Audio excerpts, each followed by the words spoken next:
You got to see a clip up front, but the show comes out May 29th. So you're ahead of the game today. So Olivia, let's start with you as well. Can you talk about why this material felt right now, this adaptation? Absolutely. So it's based on an incredible book by Alistair Burke, and it's so fun. Go read it. Twisty, turny, amazing. And she's a former prosecutor, so the trial and the crime. But I think the thing that really stuck with us when I was reading was this idea that siblings get different versions of their parents, depending on birth order.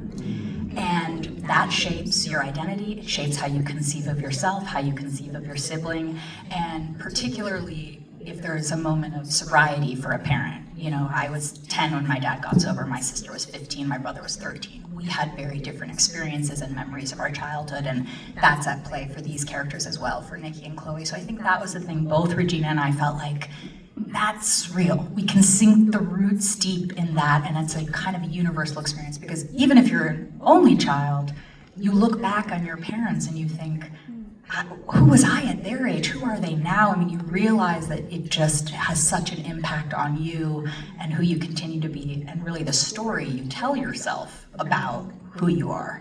And that's really at the heart of the show. So we were just so excited to get to play in that world. Also, what's more savage than family? That's exciting. Regina, what were some of the challenges that you knew you were going to have to face setting out to make this?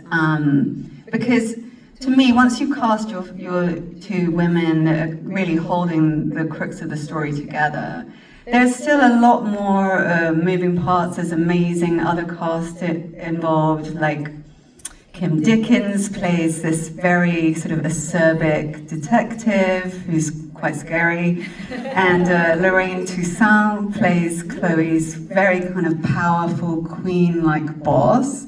So tell me about some of the casting and some of the other aspects of putting this together. I think the challenge is always to love every single one of them equally. And that is so exciting. So challenge, yes, but it's also like that's the goal for us always, in the writing, in the casting, in talking things through, and all of the things that come with it. It's just like anything else. You can't short shrift any person or any character. Everything has to be, I love this person and I'm going to spend a lot of time with them. We spend so much time talking through every single one of the characters. Some of our other producers would be like, really, bellhop 3 guys? I don't think we need the backstory, you know? It's okay, but I think you feel it in the show. It's like it's carried by these amazing, amazing women, and the performances they give are just mind-blowing. And then the rest of our ensemble, just we would pinch ourselves every day, you know, who we got to work with and this story we got to tell with our collaborators.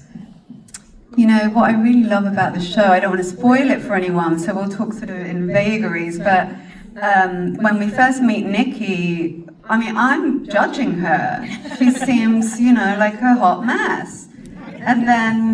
And we're on sort of Chloe's side, who has this very refined, successful life. And then as the show goes on, Nikki is this truth teller, and we come to love her. And there's this perfect moment that really shows the connection that you, Elizabeth and Jessica, have, where you're kind of filled with this kind of resentment. Nikki's in Chloe's house, and suddenly it turns, where the police come in, and you suddenly are united without saying a word about it. You're suddenly sisters. And it's so unspoken and so perfect. Can you talk about how you built that kind of connection that we can feel without you having to say anything? Ooh, Jess, you want to say? Honestly, I was also thinking about how to answer that, but I don't know. I felt like an immediate connection the first time when we had lunch together that time in the valley. And before we started shooting anything, I feel like you've been in my world, in my brain, and around, you know, somehow my energy. And when we finally sat down together, it just felt like we've known each other for a very, very long time, or many lives or something. And we kind of slid into these natural roles. Evie, I don't know if you remember, but we were talking about camp. Yeah. And you were like, all right, here's the deal. Here's what you're gonna do. You're being too soft. You're being too easy on him. He can do it. And I was like, okay, all right. Like, she was talking me through how to help my kid get to camp. Her boys are older and going, been in camp longer. This was my kid's first year. And it was just, I was the younger sister, she was the older sister, and that's just the dynamic.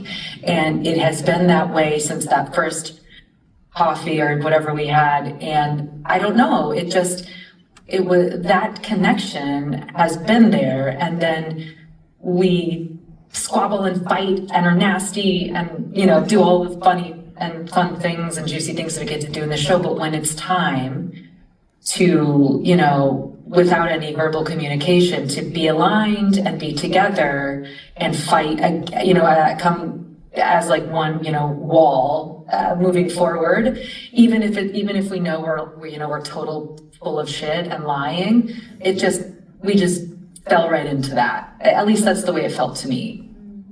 I feel like our connection also, I love what you just said. I agree totally. I felt like the big sister right away, which I'm the oldest of four.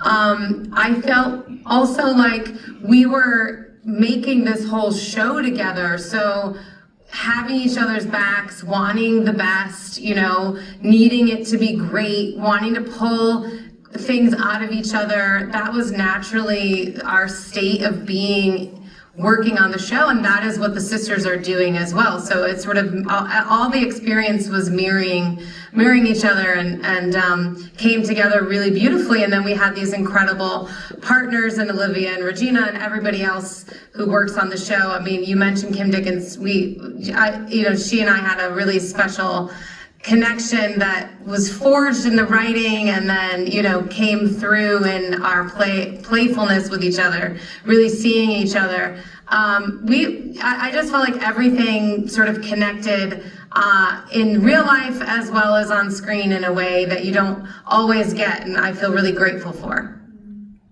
Really well said. I also wanted to ask you about being part, this is for all of you or any of you that wants to answer it, being part, and Jessica, that's how much I believe in your character. I'm now calling you Chloe. You touched on this a minute ago about being part of a female-led production. And this is a show that is led by female characters. All the women in this show are really, really powerful people that are kind of at the top of their game. Even though Nikki has struggled, she comes out as this champion of truth.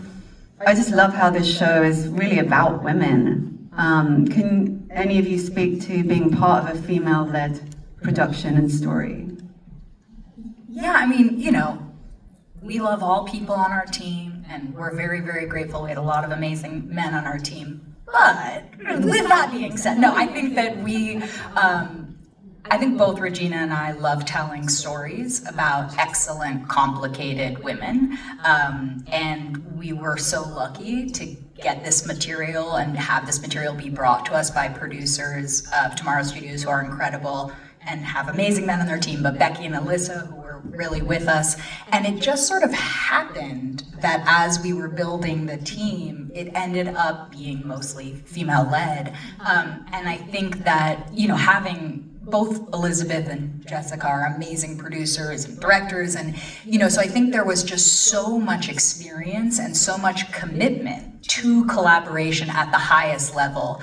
And I think what you felt was a real sense of love and camaraderie and community, and maybe a little less ego than maybe you sometimes feel when there's other dynamics at play.